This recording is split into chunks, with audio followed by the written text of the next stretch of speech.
Please do. Well, we'll just start.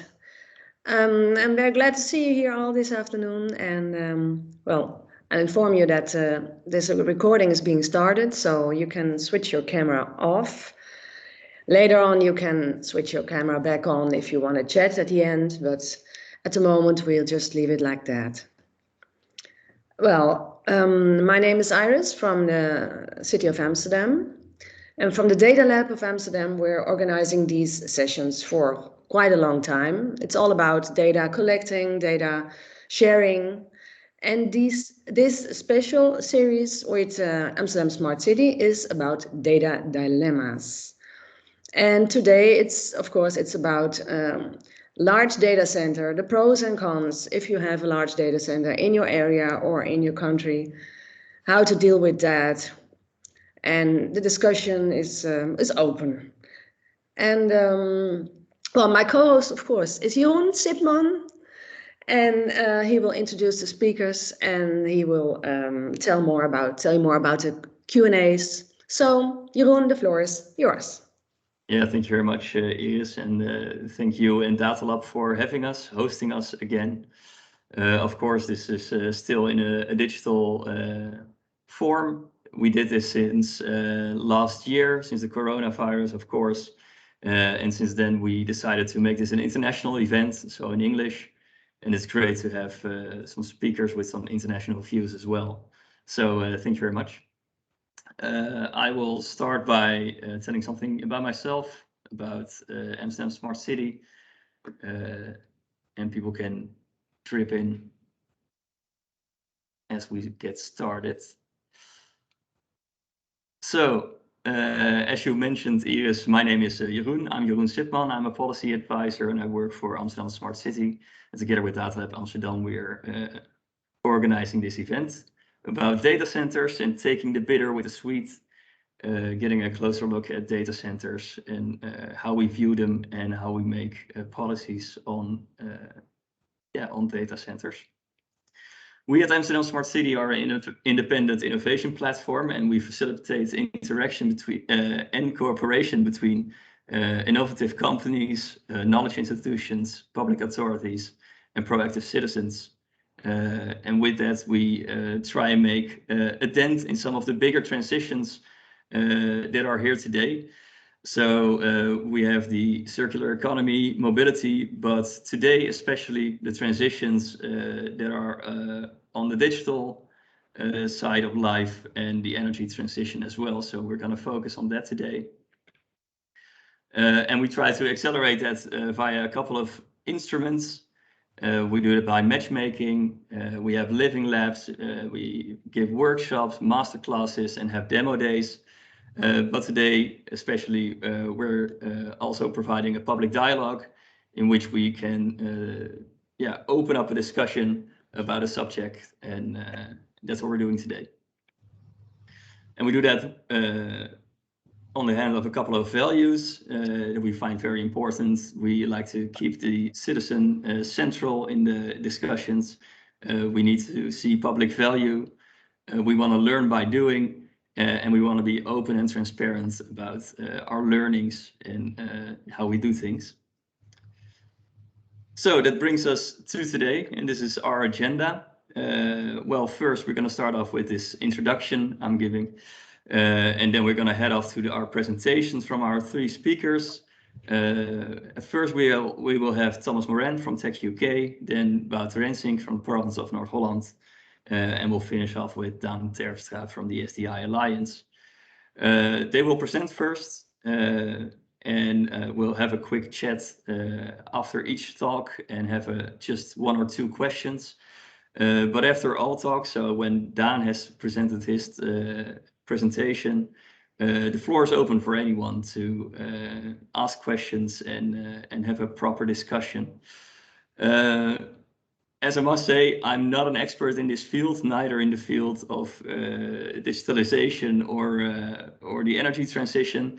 So I could use a lot of help, and I'm asking you, the audience, to help me along. If you have any questions or comments about anything the speakers say or do, please let us know in the chat.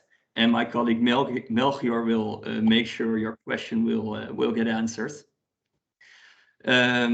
Yeah, so let's head on to the subject. By the way, if you want to know more about Amsterdam Smart City and what we do, you can join us at amsterdamsmartcity.com and you can learn more about it. There we go. But let's get into the subject. Because the digitization of our society produces an ever-increasing amount of data, and with that, there's a great need for new data centers and bigger connectivity in our region, and that provides a big opportunity for big economic value in data-driven industries. But on the other hand, it's also asks a lot of our precious space. It asks a lot of energy and sustainable energy, and also our drinking water. So there are pros and cons to having data centers on your, in your country. And that's what we want to address today. And we want to see how we can make sure we respect all of these values while making policies on a local level, on a national level, and even on a European level. So let's get started with our first speaker. First, and I hope he's here at the moment, would be Thomas Moran from Tech UK. I'm not sure, Thomas, if you are there. Because if you're not, and I see some shaking faces, we're gonna skip over Tom and Wout. You'll be up a bit sooner than you've anticipated, perhaps. We'll have Wout Rensing. Thank you very much, Wout. To provide some insights from the province of North Holland, because Wout's an advisor there, and he's working on a new data center strategy for the province. And we'll see how the government of the Netherlands tries to get a grip on the sustainable use of the resources by data centers. Wout, thank you for your flexibility, and good luck. The floor is yours. Thank you very much. Also, thanks for the invitation to talk about this subject. It's a subject which is, I think it's pretty interesting. In the upcoming 10 minutes, I'll try to get you through the process of how we did our data center strategy, or at least in the concept version. That's the current status of it. Does everybody see my slides?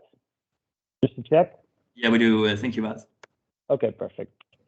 Just a little bit about the context. I know we're in an English setting, but I'll try to translate some of the Dutch papers I found.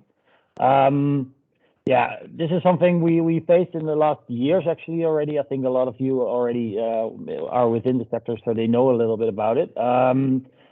It is a sector which is under the loop, and it is a reason. Obviously, because data is becoming more and more important.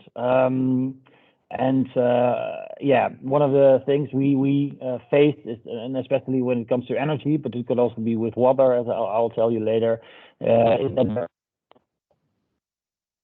if you look at the right hand, there's a picture, and actually what it says is that the red areas is that there's no extra power or additional power available at the moment. Maybe you can remember the news about that, also in Haarlemmermeer. That's also a red zone, and you see in the rest there is, and that's orange, is still that there's a little energy available. And then it goes through the rest. So you can see now that actually this is at the moment this is a real life picture from this region. I got it from Leander yesterday. Is that this is a huge problem? Then there's also another side to the story. As I said, it's the bitter and the sweet. And just to translate a little, is the first sentence. Er zijn datacenters die vervoerde dozen langs de snelweg inderdaad aanjagers van de duurzame energie. So it's sometimes you have to transfer the question a little bit, like, or make it a little bit different. And one of the things here is that, well, at least that's what they argue, is that because of the data centers, they invest and they give security to energy companies to invest in, in wind on at the sea, and things like that. And cloud computing is not the energy hawk that it be feared. And another one which I also think is pretty relevant, and is that also the good digital infrastructure, especially here, it provided us with some advantages, obviously, during we working at the corona virus. And one of the things I found pretty interesting is that even though we had more capacity here, the power usage of data centers didn't really go up. So I'll take you back. I think it's nearly a year ago when the shit hits the fan. Is that there was quite some news surrounding data centers in the province of North Holland. If you're Dutch, probably you recognize him. This is Arjen Lubach. He made a movie about the data centers, and which he actually wasn't too positive about them. I think that's you say it. He was kind of negative about them. And so there was other news as well, and this is also about the drinking water, that it could be a potential danger because we didn't have enough. And the second thing is that we as a province, we eventually went to court in order to decide on who was actually the decision maker in this case. So that's the reason why our executive committee, our government decided that there should be a provincial data strategy, and this is actually something that already has its birth or has some influence, is influenced by the MRA strategy, which you probably also know from the metropolitan region of Amsterdam. There already a lot of previous work was done, and we took that further. Also because we're a formal organization and we do have some we can put things into law. So just briefly about the process, what we're having now. So we finished the concept data strategy. I think that was about 2 months ago. Now we're doing stakeholder consultations. We consider that very important to speak with everybody in the region, everybody in the ecosystem, which are data centers themselves, but it is also branch organizations, NGOs, but also, for instance, in the water sector, we're talking about water is a real broad. We try to take it as broad as possible.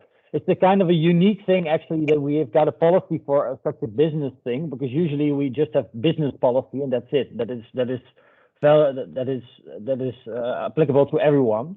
But now we have this data center strategy. It's a specific type of business, and we also usually don't have the stakeholder consultations. We do it beforehand, but not as formal as we do it now. So also because we realize that it's not an easy subject, so we decided to do it a little bit different this time. And I think something I really want to stress is that the two things we were looking for in this consultations on the concept strategy is the input on the strategy for the stakeholders and it's also how can we collaborate on the implementation of the strategy and also on the content of the strategy, because I think that's really important as well. As I'll tell later on in this presentation, is that we definitely should work together, because otherwise we won't. In general, I think policy won't make it, but specifically in this case.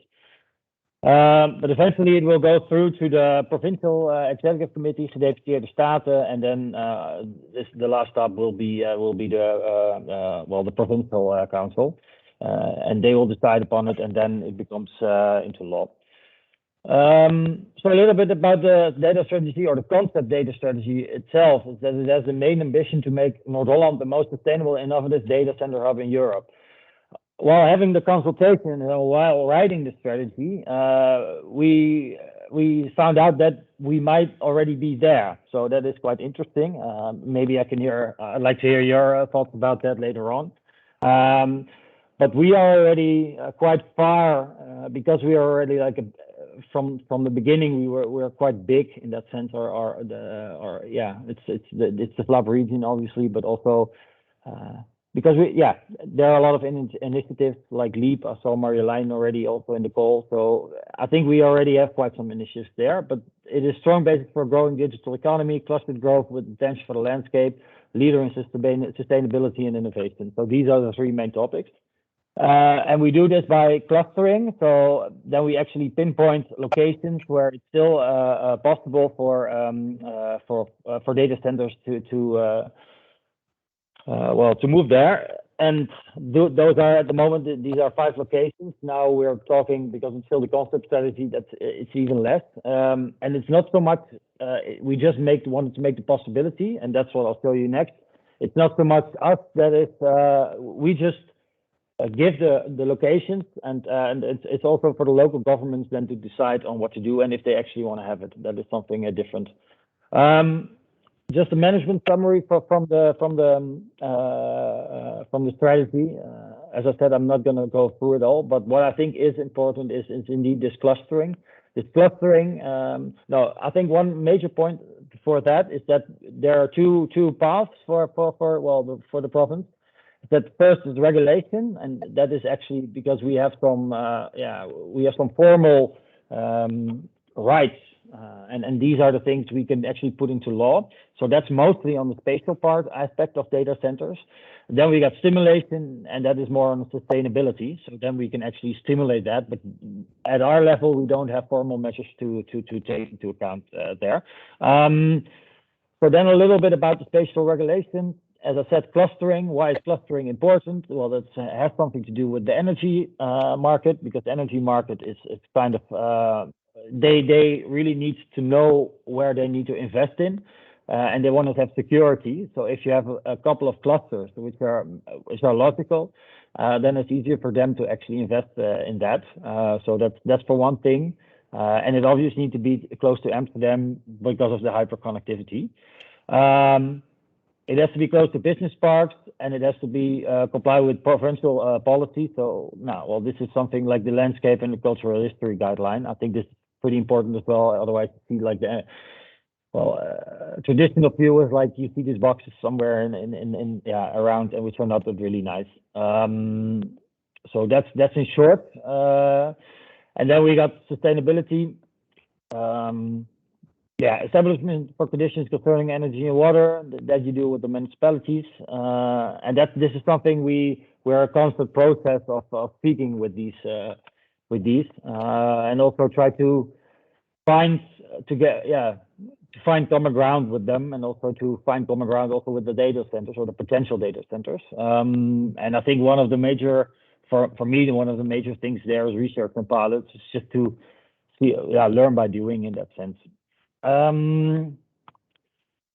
Well, some key takeaways here is that there should be integral decision making. I think the bitter and the sweet is that you obviously both know that, as I said, water and energy are both pretty important. But if you just look at water and you leave energy out of the box to make a decision, that wouldn't be working. Otherwise, also the same with energy. So you really have to look at the integral decision there, and it's also you look at them both for making the best decision.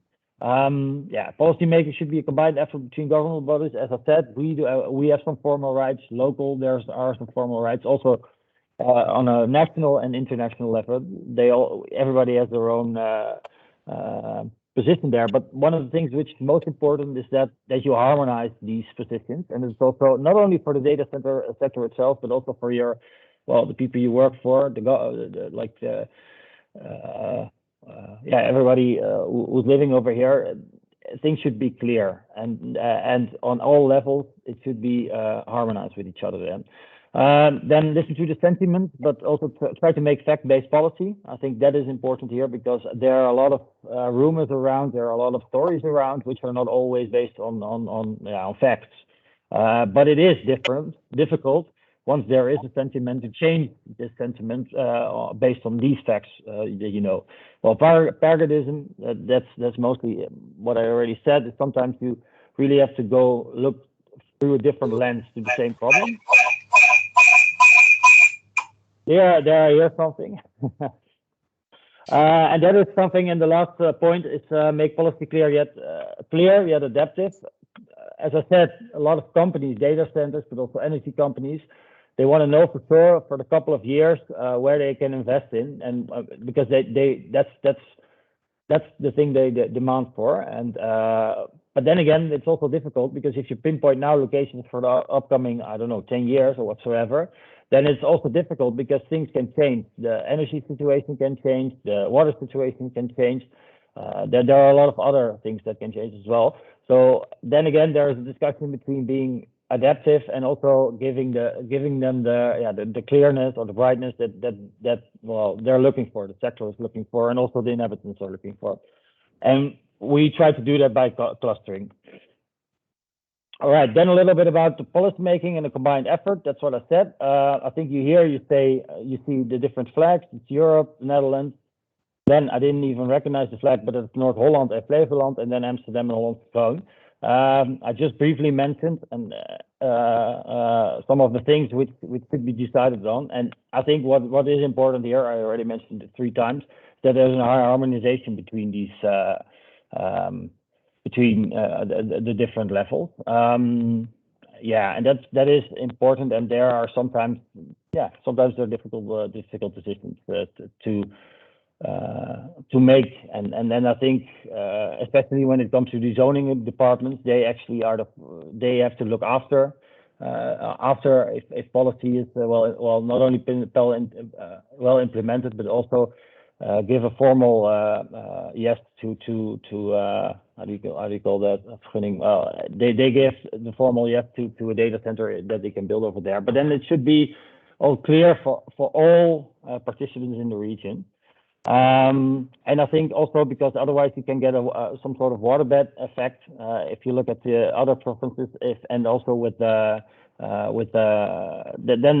and that's maybe the second one is that to keep a level playing field. I think that's really important. That's what we hear as well, because if you change the rules here and the rules somewhere else in the Netherlands, for instance, in Flevoland or Groningen are different, then they'll move there.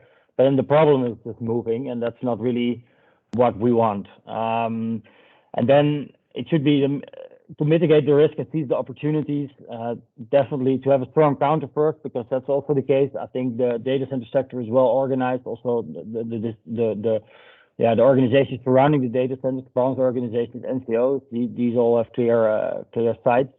And I think that's also, it needs to be done for the government there. And sometimes you need to decide on trade-off. And I think that's one of the most important thing is that, for example, you now have, and that is truly promising, is that the EU is working on a directive which makes it for data centers. They're enforced to share data on how they are performing, probably on an aggregate level, not only on an aggregate level, but it is kind of difficult. But then again, if you do this monitoring, and this is something we actually starting a project on now with the MRA also, then yeah, it could very well be that only old data centers are shown, because usually the new data centers or the hyperscales, they're quite energy effective, well, relatively obviously, but they're like that. So that you create some unequalness could be created thanks to that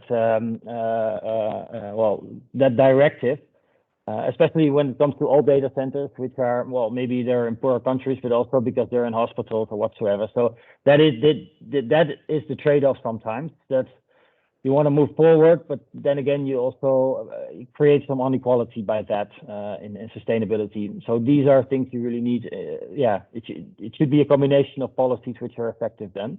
And then just the 3 flags are over there. I didn't even know them, but this is the old flag of London, this is the old flag of Paris, and there's a new flag of Frankfurt. I think it should be really important that we are together with the FLAP and also with Dublin, work together also to create knowledge and learn and share the lessons learned. All right, thank you for the presentation and for paying attention. I hope it was already all clear. Yes, thank you very much, Wout. Great talk.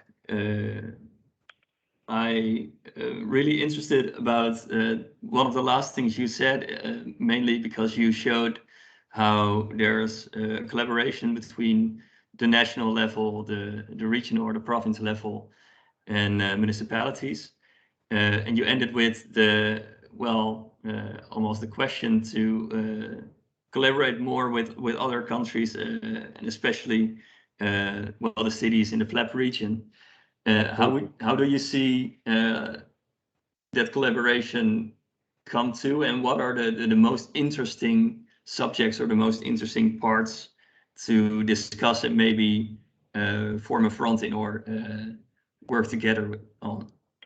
Well, obviously, this you have a lot of different topics here. You can learn from each other in that sense, because we came up with a strategy, which is actually it was based obviously also on the MRA strategy, but we were the first in Europe to have this formalized like a region. So this is already that other regions can learn from it. Frankfurt is also busy with it, but also projects like LEAP, as I mentioned already, like to really promote that in other cities as well. I think it's also you can because you really have a coalition there. You can also go to the EU level and go to the Commission and tell, like, yeah, we all have hyper connectivity. This will be a competitive advantage for the near future and maybe for later on as well. So it is then you need to discuss maybe some different policies on us, like how that would be managed. Yeah. Yeah, thank you very much. That's clear. Melchior, do you have perhaps a question from the audience? Yeah, we have one interesting question from Hinepal, I believe. The question is, how do you structure the trade-offs on opportunities versus risks in locating data centers? How do you structure the opportunities versus risk? I think in general, it is a trade-off. It's always a trade-off, because if you think about the risks as in well, energy and water, because these are the main risks, I guess. That is one of the conditions that's being set in the strategy, is that first of all, there are some formal guidelines which is actually going to become law. But second of all, because there's a lot of policy beneath it. So policies from other areas, from water, or from, as I said, also the local vestigingsbeleid. So there are a lot of different other policies already, and you base that and you pinpoint to those strategies or policies within our own. And only if that provides space, then you go for the opportunity. So that is, I think, the most important consideration. Only if everything is met, but then you need to prepare. Or well, then you need to give space to everything, to the data centers. Yes, I'm not sure whether that's exactly the question, or whether that's an answer to your question, but. Well, we'll leave it here for now, Wout. Perhaps in the further discussion we can talk a bit more about it.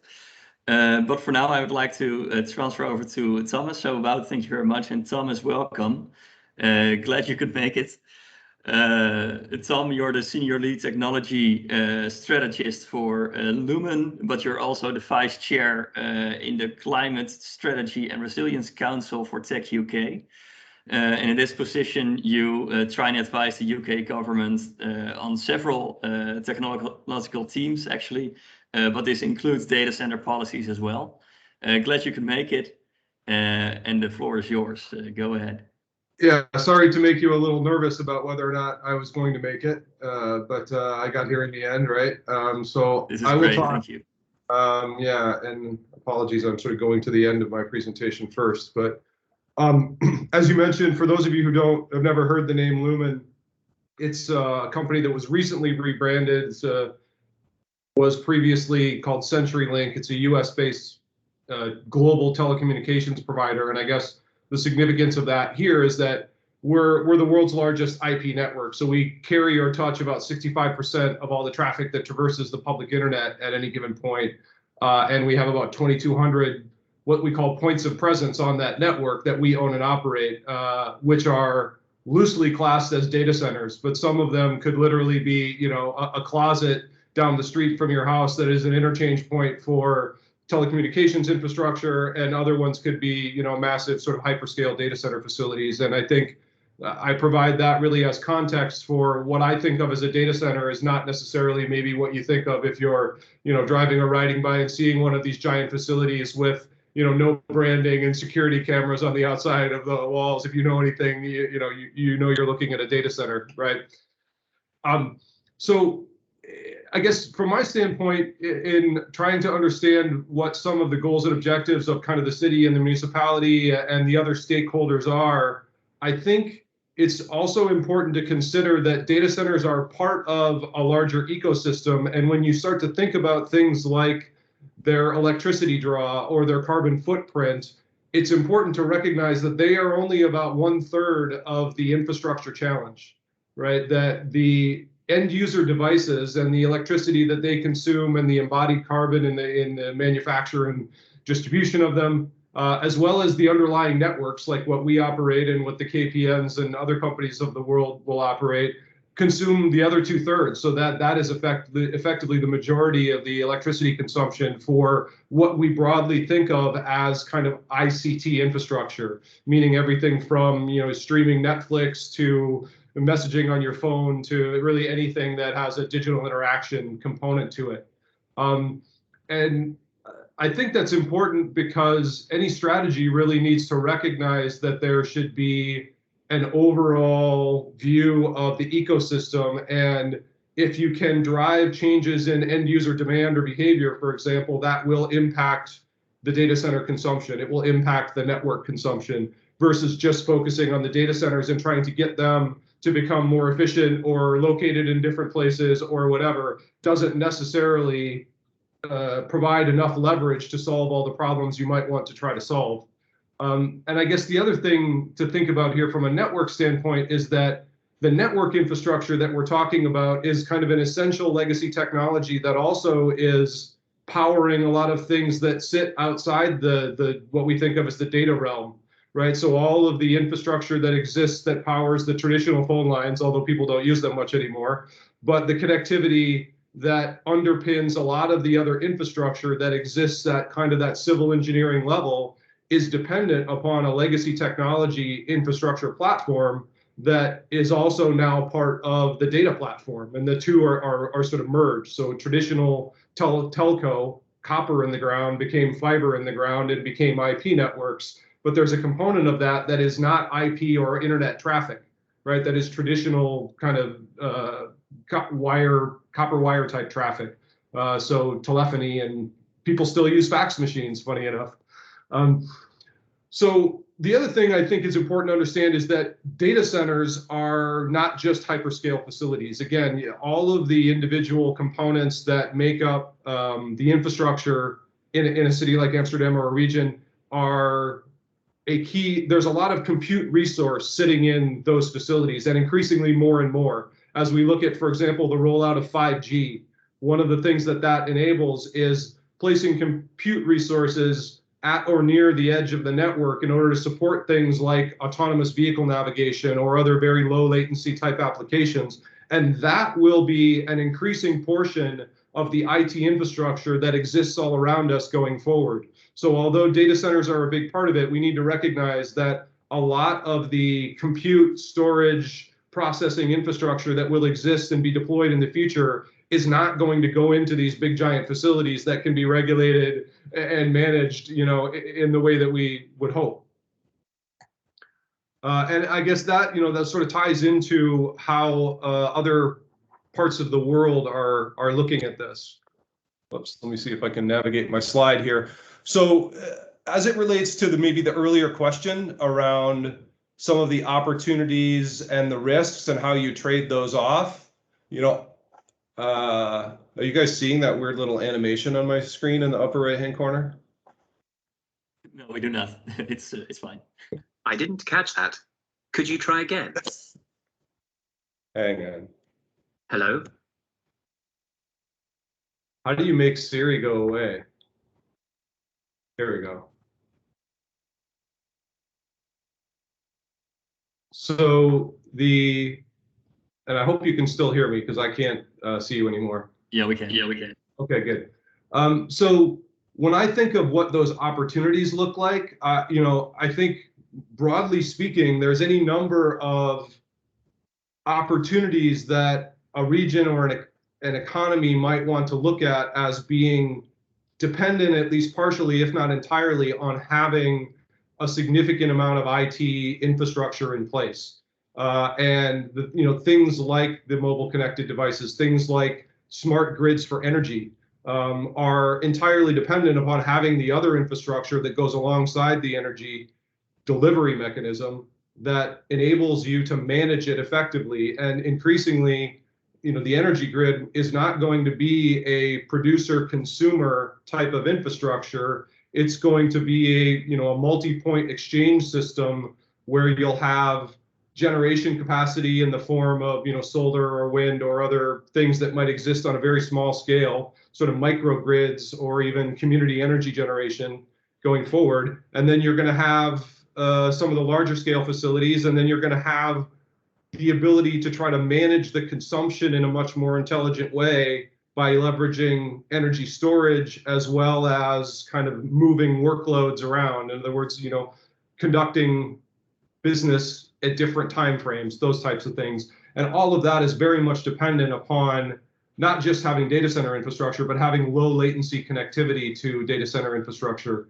And then a lot of these other technologies, to a greater or lesser extent, are also dependent upon kind of having some level of not just the infrastructure in your community or in your region, but also the talent in your region. In other words, all of the innovative, great companies that are coming out of the Netherlands and Amsterdam, Eindhoven, all these other great innovation hubs, and all the fabulous work that comes out of the academic institutions here, ideally is economic activity that then stays here, right? But if these kind of companies that are doing these kind of things don't see this as the primary location for that, then it's going to be fairly easy for them to relocate to different locations. And I guess the other thing I like to think about is that our traditional cognitive model of the world is sort of based on this idea of maps, right? We like to draw lines on a map and think that's a region. And because traditionally we've been able to regulate and govern behavior and control the movement of people and goods across those lines on the map, that somehow that's the model with which we should continue forward. But from a technologist perspective, that's a very outdated model, because there's very little that is in place today, and it's going to be very difficult, because regulation doesn't keep pace with technology, to regulate based on lines on a map, right? And so the circles that you see here on this map represent what we measure in terms of 5 milliseconds of latency. So each of those circles, for example, mean that I could deliver a packet over an IP network in less than 5 milliseconds. And the reason that number is significant to us is that virtually any enterprise business application you choose is going to be able to function with that 5 milliseconds of latency. This may be slightly different. Things like Netflix entertainment delivery are actually even more latency tolerant in many ways, but things like video games aren't necessarily. So that 5 milliseconds of latency also starts to come into play when we think about things like entertainment applications, which are increasingly going to become more interactive and more driven by kind of VR and AR types of experience that will require low latency. So in the case of, as you can see on the circle around Amsterdam, and you can sort of imagine that if for some reason, the Netherlands or Germany or Belgium decided they were no longer going to have the data centers within the lines on the map, that it would be fairly easy for someone to locate a data center on the other side of the line and still serve that community within all of the region. So there's, as a result of that, I think, a different way of looking at some of the challenges in this particular space. And then finally, I think Wu touched really well on the need for collaboration. And so I kind of want to maybe build on that a little bit, right? In the sense that the consumer demand that is creating the need for an ever-growing data center and data infrastructure is based not just on the things that we maybe traditionally think of, like we want to stream Netflix and we want to work from home, you know, and we want to have electric vehicles or great public transport or whatever that might be. But in my view, we also have the kind of the governance side of consumer demand, and consumers demand increasingly for things like equity and data privacy and data security. And I think those things are also dependent to a large extent, especially as is recognized in Europe, maybe more than other parts of the world, on data sovereignty. And so if, for whatever reason, a region or a city is acting on its own, then maybe there are things worth protecting in that context. But there is also a kind of compromise that needs to happen in terms of our collective interest as a society around these issues. And I think of, you know, the equity of infrastructure issue as something that to me is visible every day, having come from the US and now living in Amsterdam, where, you know, I can see with the civil engineering and cycling infrastructure that the fact that you have very young people and older people and handicapped people able to move around on bicycles in the Netherlands, you don't have that in the US. That's because of the infrastructure. And I think it's a good model to use to think of how access to infrastructure potentially creates or diminishes social equity. So I think that that's an important consideration. And I think, you know, from a governance and regulation standpoint, if history is any lesson at all, it's that regulation really never catches up with technology, that the innovators are always out in front of a society's ability to kind of keep them in check. And so the best we can hope for is to, you know, try to motivate them to do the right thing and to incentivize them to do the right thing and to, you know, regulate and punish them as necessary when they don't. But I think that becomes something where you need this collaboration among various entities, all the way from the local level to the regional, national, and global level, to agree on what are these best practices, and to not have decisions being made in isolation by smaller groups who might prioritize a set of outcomes that would be potentially in the best interest of a small group, but not necessarily in the best interest of society at large. And again, I'm probably speaking more from my kind of history as an American there than anything else, where we see a lot more, you know, influence in politics as a result of economic resource than we do certainly in this part of the world. And then finally, I think that one of the roles of government and regulation is really to determine and maintain the health of this ecosystem as a whole. And I think that's an important role, because the entities within the data center community, within the IT community, are all competing with each other. And they aren't necessarily looking out for each other's health to the extent that we need them to if we want to have an overall healthy ecosystem. So I think that kind of regulation and the focus on that type of regulation is really important. And I see, for example, in the UK, a greater focus on that ecosystem model of how are we going to regulate the sector as a whole, rather than just looking at IT or ICT companies, data infrastructure companies, as an entity to regulate, you know, by themselves. And then finally, in terms of the behavior of us as ICT companies, right, being profit-motivated corporations, we're inherently reactionary and designed to pursue opportunities, but we're also designed to, you know, maximize the benefits for all of our stakeholders. And although it's not always done well, we are ultimately designed to minimize negative externalities.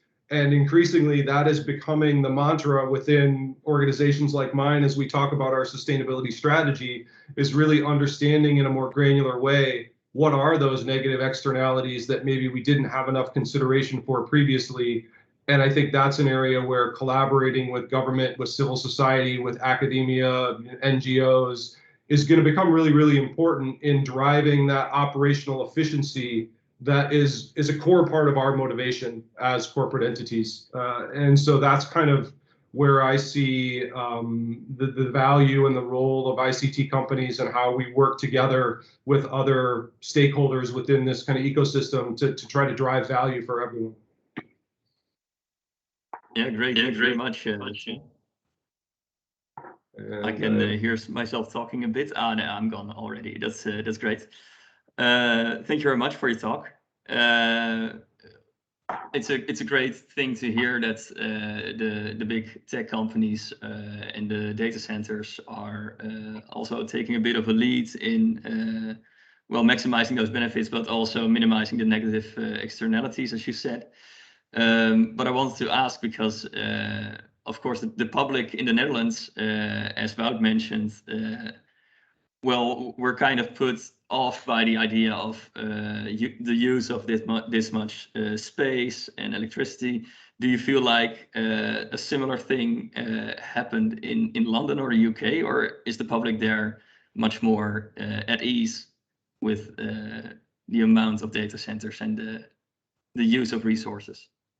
Yeah, you know, it's a great question. I don't know if the general public is any more at ease. I think they maybe think of the issue differently, and part of that might be, you know, because the Netherlands is very small in terms of land area, and it's the most densely populated country in Europe. I think there's this inherent awareness of we better use our space and power and resources very efficiently and effectively. Maybe a little bit less of that in places like the UK, where I think the issue is not so much about that kind of physical presence of the data center as what is the impact of the technology, right? In other words, is it going to have a net positive impact on things like our energy grid, or what sort of strain is it going to place on our energy grid? The UK is also, I think, very focused on, especially now, kind of what is the impact of technology companies more broadly on social well-being, right? They just had, you know, hearings with someone from Facebook speaking, you know, who's kind of a whistleblower talking about that. And I think that's a very big issue in the UK and increasingly in other parts of the world that will come to play in terms of the technology industry as a whole. And I think, again, because we are an ecosystem and we all are companies that are interdependent on one another, I think that's an important way to think about it. Right. And I think the Netherlands has some specific challenges around the use of, well, electricity as a resource in particular that is making this focus on data centers very relevant here and now. But when I step back from that a little bit, I find myself wondering why it is that we look to the energy transition to be funded and driven by companies outside the energy industry, right? When in any other industry, if I have to go through a transformation as an industry as a whole, it's my responsibility to fund it, to resource it, to go out to the investment community and try to drive that. But somehow, you know, the brilliance of marketing in the energy community, from the moment they convinced us there was this thing called the personal carbon footprint, right, has now gotten all the way to the point where they've convinced us that all the rest of us need to fund what was probably a really poor set of business decisions over the last 50 years. You know, and so I really feel like we need to take a little bit of a step back and say, okay, that's great, we'll do our part, but ultimately the onus is on the energy industry to drive the energy system transformation. And oh, by the way, you know, the burden on the energy system in a place like Amsterdam or the Netherlands, in terms of all the electrification that needs to happen to support sustainable transport and things like electric vehicles and moving away from fossil fuel powers, data centers are only a tiny fraction of that. So that electrification and capacity within the grid is a much bigger issue than the 1% of electricity, or maybe it triples or quadruples and it's 4 or 5% that data centers consume. You still have the other 95% of energy that is moving very much in that direction that needs to be served by that energy infrastructure. Yeah, thank you very much. That's a great point of view. Thank you. Melchior, perhaps just a short, because we're kind of running out of time here, a short question for Thomas. Yeah, thank you, Jeroen. I'll go with a question asked by Marjolein. It's a holistic question. What are the initiatives that you see across the sector in terms of creating sustainable data centers? Well, funny enough, I'm sure Dan will talk about one, which is the Sustainable Digital Infrastructure Alliance that we're a part of. I also see a lot of collaboration among companies in the ICT sector that is coming out of, well, in particular, there's an organization that I'm a part of called Jesse, which is the Global E-Sustainability Initiative. And there, the organization is looking at things like, for example, scope 3 emissions, and how do you actually account for scope 3 emissions in the technology world, which is not very well understood, not clearly defined. I can't give you a factor that says 10 gigabytes of storage equals X amount of CO2, or a Netflix movie delivered has a specific carbon footprint. The issues are much more complex than that. And so the collaboration that's happening within our industry, I think, is to develop those standards and capabilities that will allow for, pardon the phrase, kind of less BS when it comes to things like talking about net zero and net carbon and net neutral and all that kind of stuff, which in my mind are marketing terms, not really sustainability terms, because they're just not well defined. And so as an organization and as an industry, I think we need to focus on, can we capture and credibly measure and report on our own activity in a way that supports all of the other industries that are dependent on us for resource as an infrastructure provider.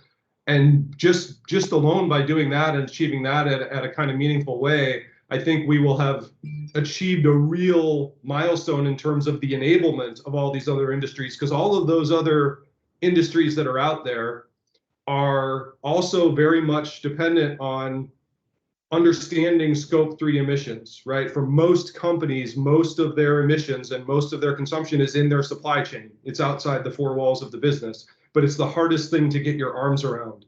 And I think if there's one thing that we can do collaboratively as an industry, and where we are innovating maybe more than others, is in that area of really trying to understand, how do you use data and data science and tangible, real ways of capturing that and accounting for it, and using it to enable things like carbon pricing and carbon taxes and other things that are much more real ways to try to manage the resource. Yes, thank you very much, Tom. A great speech on a great goal, I think, to offer more transparency on sustainability and making things measurable. So I think that's it is good, and I think actually Dan will have something to say about that as well. So let's head over. Thank you very much, Tom. Dan, you're here as well. Thank you very much for coming. You work at, as Tom mentioned, at the SDI Alliance. You're the Director of Policy and Regulation Affairs. And with SDI Alliance, you're trying to move the digital infrastructure sector to greater sustainability by 2030. It's a big challenge, and you're going to offer us a more general view on the European view on data centers, I believe. So Dan, the floor is yours. Thank you very much. Yeah, thanks, Jeroen, and thanks again, Tom, for being semi-introducing me already. Much appreciated. So yeah, I work with the SDIA, and the SDIA is a European nonprofit, as Jeroen also already said, focusing on implementing our roadmap that will lead to a fully sustainable digital infrastructure by 2030. The way that we do it and what is crucial to that is transparency, but I'll get back to that in a second, because we are a relatively young organization as such. So I do appreciate the fact that not everybody may know us. So I'll just take a little moment of your time just to kind of introduce us and the problem. Tom already also highlighted, and the speakers before as well. I mean, digital economy is growing and growing, and in the current trajectory, whether that is right or wrong, energy resources and waste are growing slowly but surely along with that. And in order to truly get to a sustainable digital economy, we need to reverse that trend. The best way that we think that we can reverse the trend is by bringing players together and collaborate on the challenges that we identified in our roadmap, and ultimately to translate transparency. So the entire digital sector is comprised out of many different parts, most of which you can see here on this slide. And basically our alliance provides a platform for collaboration amongst these subparts of the sector, who normally would not directly talk to each other. Here you can see, I think we'll share the slides later, at least it's will be in the recording. You can look back. This is a snapshot of some of our members with which we collaborate. But the true foundation of solving the challenge of sustainability, the true foundation of solving the problem of societal acceptance, as was highlighted in the first presentation, from our perspective, is transparency. To have a undisputed unified set of data which represents a true view on how the sector is progressing when it comes to sustainability, and that sustainability is wider and bigger than electrical consumption of renewable energy. It is about, your supply chain scope, as Tom just highlighted, the recycling and lifetime extension of the hardware that you use. It's about the social economical influence that the platforms that you use have on society. And having transparency about it shows us undisputedly where we are and where we need to go, and allows consumers like you and me, or companies that procure services in the digital sector, to make an informed decision. Now, we within the SDIA are very much about, it's free will, the ability of people and actors to choose freely amongst the many options that are out there. And it might be that for some of the actions, you would like to prefer a, let's say, more sustainable solution. And whilst at another point in time, connectivity, one of the topics that Tom, for instance, highlighted, has is higher ranked on your priority list than sustainability at that very moment in time. That difference in and of itself is not bad. What we try to do with that open data hub that we're trying to establish, with the transparency that we're trying to achieve, is to enable actors, economic actors, to make informed decisions about whether or not to choose, and to be able to compare that. Um, Ultimately, helping also policymakers in a fact-based decision making. And that's why we are striving for this idea as an NGO, because we feel that such a platform should not be hosted by any party with a commercial interest. It should be safely guarded, and it should be well established in terms of rules and access rights. That's why we collaborate with universities to properly create the methodology of stripping information which at a first glance may be economically sensitive, right? If we go back to the first presentation, a remark was made about, insight in real-time energy consumption. I can imagine that that would make quite some data center operators a little bit nervous, because it shows your occupancy. It shows how much idle capacity you have. It gives you quite an exposure to your competition in terms of your economic abilities at that moment in time. That, of course, is not the goal. The goal is to stimulate progress towards sustainability and informed decision making. So we're working with universities to create that methodology to really keep it clean. And you can see that there are similar initiatives on other paths that also try to do the same. We're not in that sense alone with our methodology or with our wish, but we try to create an encapsulating system for the digital infrastructure, rather than for energy, or for other for the ecological transactions. And the idea is basically is what you see here, right? You're trying to create a flywheel that keeps, enforcing itself by aggregating data, sharing that data, and building that relationship. And then out of that research, create new innovations based on the data and then start aggregating that data again. We do that with 65 members throughout Europe, and looking to create that transparency to really make informed decision making. There is IT infrastructure, whether we like it or not, is an integral part of our lives. Bridges don't open, traffic lights don't work, hospitals cannot work without it anymore. It is absolutely not a bad thing, but it's also one of the biggest sectors, also in terms of energy usage, who has a relatively low amount of transparency of what energy they use where and how, what water they use where and how. Now, the first step in that process to become truly more sustainable needs to be, from our perspective, that sustainability. And then we can, really truly measure the effects that are ongoing and stimulate those actors who are doing very well, and motivate the others that are slightly lagging behind.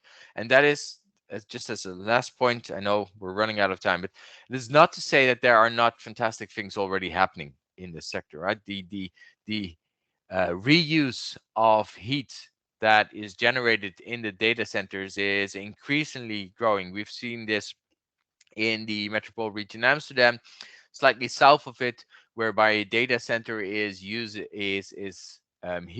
a local school, pool, and a kindergarten.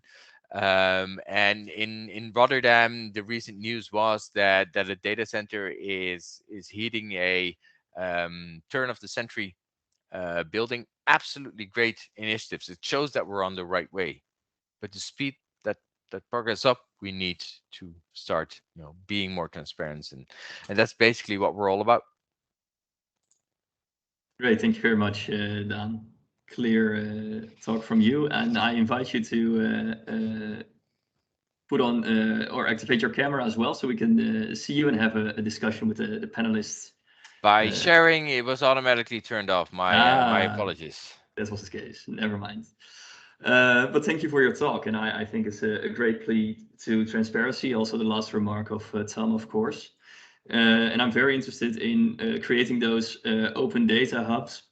But what do you feel is the biggest challenge at this point to creating such a data hub? It's relatively it's a simple word. It's a difficult challenge to solve. The problem is trust. How do you think you could achieve that? I mean, the question we get is, why should I go first, and how is this going to benefit my competitors in doing so, and what do I gain out of it? And that's exactly it's a difficult challenge to solve, and luckily we're not the only ones working on it, and luckily there are people working on it that are much smarter than I am. But in the collaboration with universities and research institutes, we feel that we can solve this. Transparency without insight in the data is a problem that has been solved long before, for instance, by the open source community when it comes to software. So there are solutions out there. It's our challenge to find them and to apply them to this problem. Great answer. Thank you very much. Melchior, are there any questions in the chat? Not at this time. Great, then I can open up the discussion to the panel and to the public, to the audience as well. So feel free, if you're in the audience, to ask some questions. But first, maybe Wout or Thomas, you like to react on either anything Dan just presented, or another talk or another remark. Go ahead. Yeah, I mean, I think that both what Dan said and the comment that Joshua just recently made in the chat are highlight an important issue, which is this is not really a technology problem, right? As in my time as a solution architect, I often used to say to people, you don't need a solution architect, you need a priest, right? Because it's a cultural issue quite often, or a mindset issue that needs to be resolved. And I think within within the, capitalist world that we live in, there is this inherent idea that transparency somehow equates with increased risk. And to me, one of the fundamental aspects of sustainability is to flip that on its head, and for us as a society to embrace the idea and the concept and the kind of mental model that it's a lack of transparency that is the fundamental source of risk within our society and our culture. And we all need to move away from this notion of, I have to somehow hoard and protect this data or this resource in order to protect my own interests, right? I think we're getting to a point already where we're seeing that without transparency, some companies will lose the license to operate, right, in various ways. And then we're going to see more and more of that as time goes on. So I think it's important for us as an industry, as a community, as people involved in these issues to recognize that advocacy around transparency is probably one of the most important things that we can all be doing. I couldn't agree more, Tommy, because if I may, I think that marriage between transparency and sustainability will be the ultimate combo of license to operate here. I truly believe that, and of course people can disagree with that, and that's fair enough. But this is part of the foundation as to why we're striving for what we're working on, and what we're working, because we feel that by doing so, we can create an environment with a significant competitive edge for the companies that move along with this. Yeah, and I think from a policy perspective, I think it's also, I think you need good monitoring, as I said, and you need a little bit of transparency to take good measures. So that's the reason why we're quite keen on this, and why we also added this in our strategy. We're also working, in short, we're also working at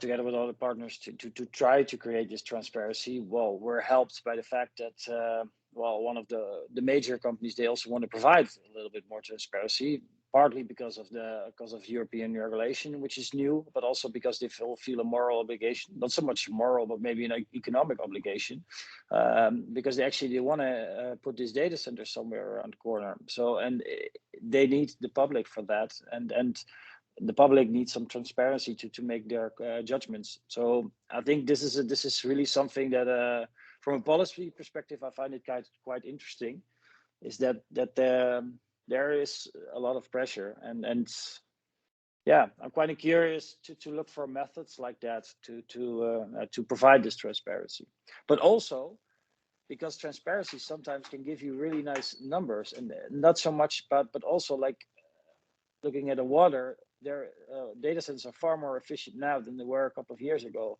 and so this also could count for energy or whatsoever. These kind of figures you also get because on an aggregate level, that is only beneficial to everyone. Yeah, great. Thank you very much, Wout. And as you said, there's a big company that is willing to share this data, and that's great, of course.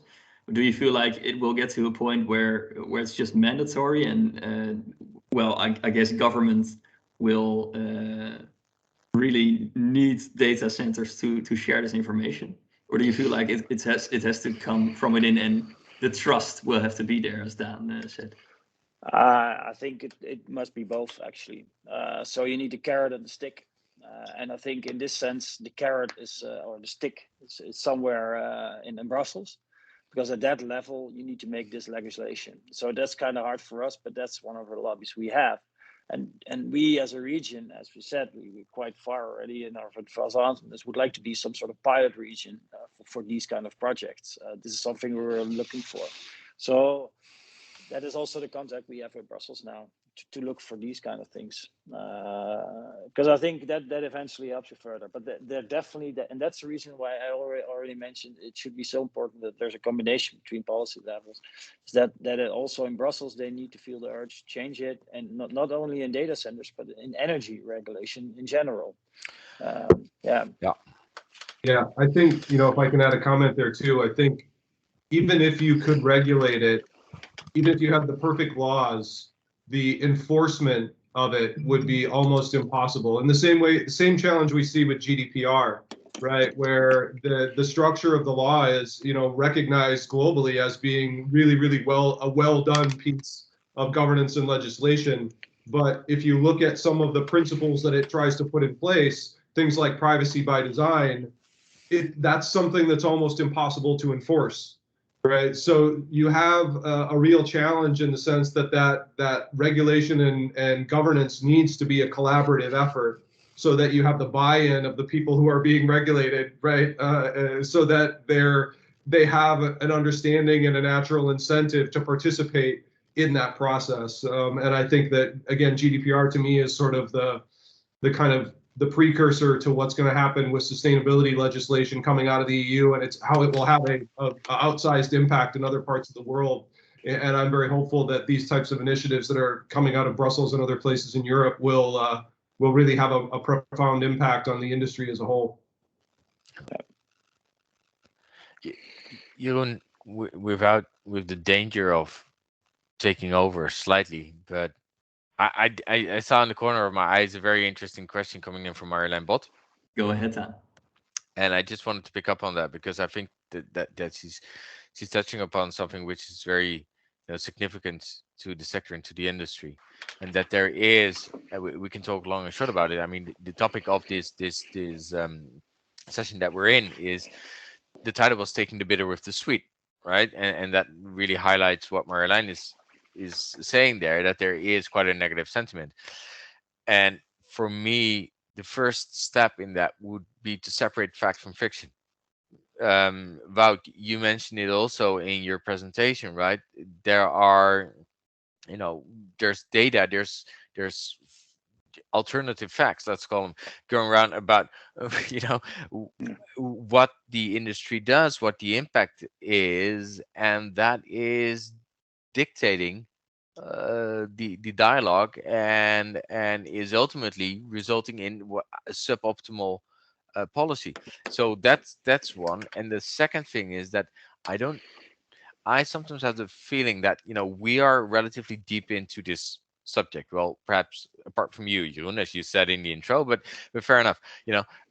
We sometimes fail to appreciate that a lot of people don't really understand how intertwined our lives are with this with data centers, and how important they are for our day-to-day. Sorry, I just need to step out 1 second. Be right back. No, that's great. Thank you very much, Dan. Am I allowed to say something? Yeah, of course, Marjolein.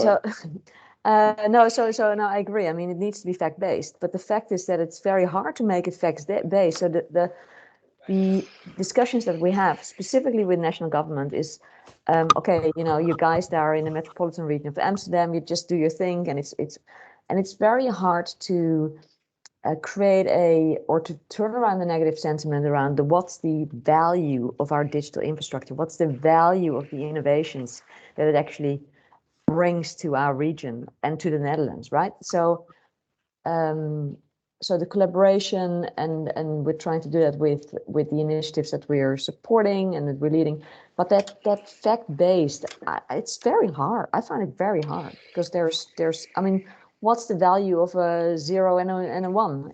What's the value of some digital thing that you can't grasp? But just sorry, can I react to that? I think one of the examples here could be there was a report. It was issued by Buck Consultants, and also they did it for the Ministry of Economic Affairs. I think it was there June, and it was much about the way you ask the question that you get the answer. Exactly. That report didn't help. Yeah, 100%. No, and that's the point. We also had discussions with the Ministry of Economic Affairs and also with the Interior, and that's also a difficulty because they don't talk that much with each other. Is that it was far too narrow, and it's also that doesn't help, just to say the least. So I think also what needs to be changed here, and I think now is the time for that. It should be in a coalition agreement, and I think that they're already, and that's something there at least it's mentioned in the national digitization agenda. I'm talking policy language now, but that's important. That's my world. So I think it's already mentioned over there that it is vital infrastructure for the Netherlands. So that already helps, because that legitimizes a lot of actions on the lower level, but also on the level in Den Haag. So probably it will get more important.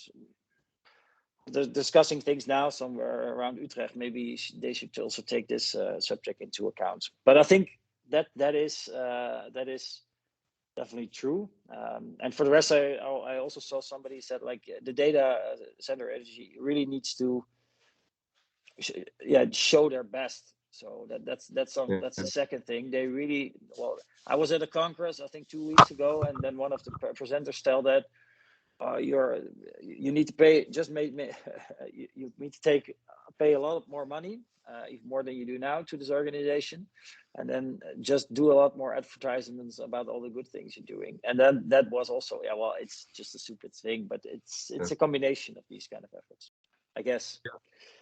I'd like to comment on that a little bit, because I think there's a couple of things that work there. I think one is that ICT companies tend to get lumped together, and to borrow like what American school teachers used to say, something can be spoiled by a few bad apples, right? There are a handful of very large ICT companies that are struggling with their own kind of value to society as a whole, and sustainability, and lots of other things, and people associate data centers with those companies.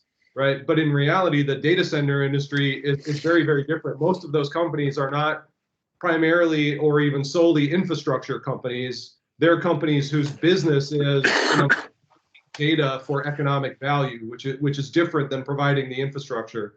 So I think that's one thing. It's important for the industry to make that distinction, that there is an infrastructure component to this that is a different set of companies and a different set of things that are happening in that infrastructure world. And I think is really important that we do a poor job of as an industry is that there are very few industries that actually, when you think of something like carbon emissions, for example, that there's any evidence to suggest that they have a net positive impact, meaning that our activity actually reduces the carbon emissions or enables reductions in carbon emissions by other companies to a greater degree than our own emissions as an industry, right? And that a lot of the targets that are being set by ICT companies look at this multiplier factor as being anywhere from 1.5 all the way up to 10x as a goal, right? And so when you think about talking about the value, right, that's maybe one of the good ways to talk about how many industries are actually having a net positive impact on all the industries that they're part of their value chain. And this is one that's doing a really good job in that area, and probably not a great job of making the dialogue about that kind of thing, but certainly within our own industry, I think it's understood, and we need to do a better job of collaborating on those issues. Yeah, great remarks. I'm not sure, Dan, would you like to comment as well on this?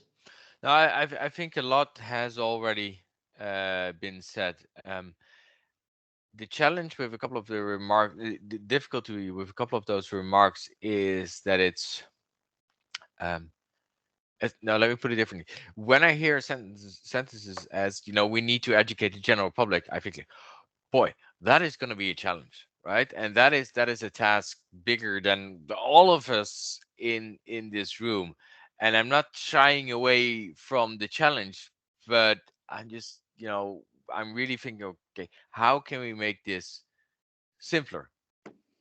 Because it tends to be relatively starts to be quickly a complex story. And complex story, people don't they don't listen. Attention spans are 15 seconds, so if you take any longer, you're out. And then you can indeed very much say that these are infrastructure companies, and yes, that is a social media company who does something completely different, and it has nothing to do, but people just throw it into one bucket anyway. So Marjolein? I think the point is then that the digital infrastructure is from all of us, just like the port of Amsterdam is for all of us, just like the airports are from all of us. The only difference is with the ports and the airports or whatever, it's all public space. and digital infrastructure is not a public space, so it's very hard to get a grip on it. And I think the message would be to the wider audience is that we all use it, right? I mean, how many hours did we spend on, you know, it's everywhere. It's not only in companies and in hospitals and in it's everywhere. So this issue, it's not an issue from the data centers. It's a societal thing. Yeah. As I was saying, right? Traffic lights don't work. Hospitals Exactly. don't work. Bridges don't open. Our entire society would come to a grinding halt without this infrastructure. So you're not the entire, but I mean. No, but I mean, Sure. supply chain to supermarkets. No, it doesn't work. I mean, I might be exaggerating slightly, but it's of crucial importance. But the fact that the other items are partly, let's say, in public hands and are public, that's a very interesting thought. Perhaps it goes way beyond what we're discussing here, but there's infrastructure which is critical to our economy, which is solely run in a commercial fashion. And you may, you know, I think it could be a relevant debate whether that is, without taking a position there, whether that is the optimal setup in the long run or not. Yeah. You know, I'm going to steal a joke now. I heard 2 weeks ago also, but he said like, I think Mark Zuckerberg actually really has the best advertisement idea ever for data companies, data centers, is by, can you remember that Facebook and also like Snapchat and all these kind of things, or Instagram, they were all down for 6 hours and nobody knew what to do. So that exactly is pinpointing it, is that that was actually, that was the best advertisement for data centers there. And that I also agree with you on the things you said before. I like the idea for advertising as well. We're getting to the end of the session, sadly, but I saw that Catherine had a question. I'm not sure if she posted in the chat already, but Catherine, if you're still willing to ask that question, I want to give you the opportunity. Hi, thank you so much for this interesting conversation. I'm sorry, I was taking a long time to write out my questions. I didn't. But yeah, I was curious about sort of like the growth of IoT as well, and like AI. So say Tesla wants to create a self-driving car, and it needs a data center like close to the curb or something. And I'm curious if there's discussions about how sort of data for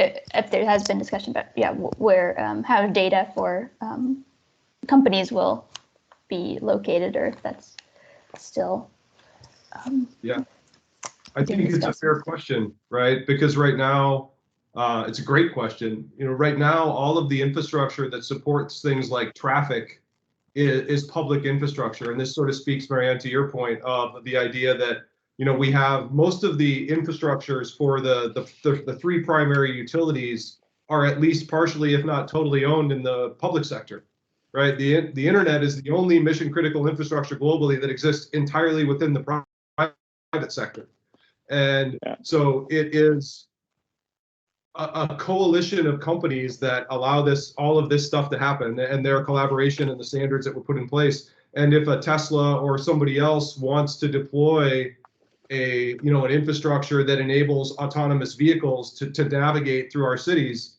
they're forced to, in effect, collaborate with all those other companies that also want autonomous vehicle infrastructure, because it's not feasible for every company to have a proprietary system. Right, and to have, you know, a different data center on every street corner, or a different stoplight because I have a different kind of car, right? Which is kind of the analogy. And so I think it's a really good question about how do we, you know, we don't have the equivalent of a digital commons that's nearly as mature as the public commons, where we can sort these issues out. But I think that that's one of the things that really has to mature very quickly, is a forum where all of the stakeholders, individuals, academia, policymakers, corporations do a much better job of hashing these out in that kind of commons framework, rather than having what's been happening for most of the history of the technology is, everybody else trying to keep up with the fastest moving, most well-funded innovator and rein them in when they get out of control or out of hand, right? And that model is not really working particularly well for us. So, to your analogy, Tesla shouldn't be the one who gets to decide what the standard is, right? There should be a mechanism for everybody who's involved in traffic infrastructure to make that decision collectively. Go ahead, Dan.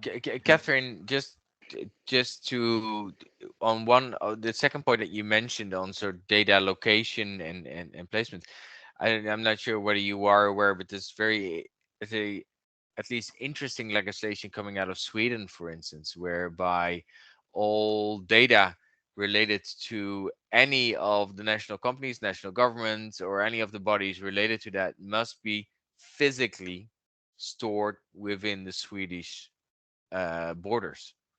So in terms of where to place that, let's say an AI on optimizing the routing of cars of the Ministry of Internal Affairs of Sweden, that would have to be physically placed in Sweden, which is, I think, a very fascinating trend as well. A nice addition, Dan. Thank you all very much. I'm afraid I'll have to wrap it up for now. And I think we've had an interesting chat. We've talked about the fact that this, in fact, is a very public problem, and there's an image problem as well for that public.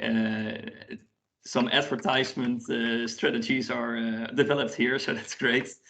But there's a clear need for more facts, more transparency on those facts, and a build of trust within the public, but also within the data center companies. And there's also a question for more collaboration and more creating standards for sustainability to get a grip on this issue.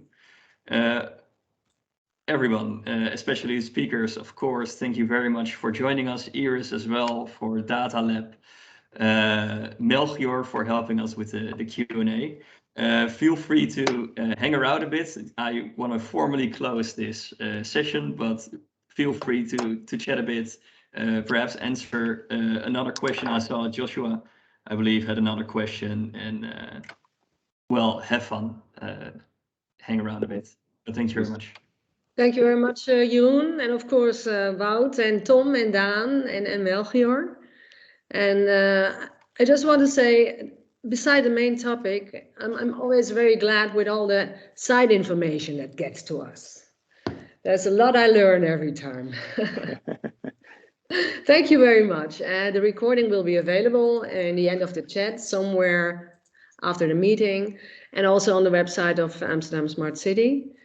And next meetings you can always see on the Meetup website. And of course, there's space for some discussion afterwards. And I'm interested, Marjolein, are you a colleague from Amsterdam?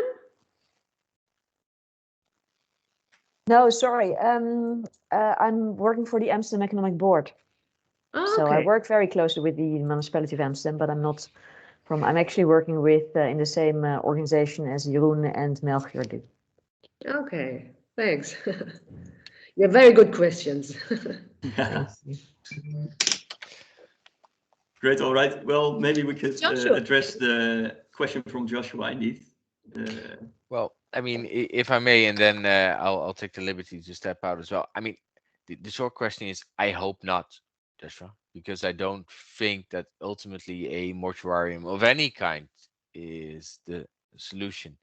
And whether or not the mortuarium was correct, driven by a full data set and correct decision making is, I think, secondary to the point here. Is I think that blocking this is not the best way to solve the innovative push and the drive of the sector, but through the collaboration and better understanding and a better view on the sector, I hope that we really can avoid things like this.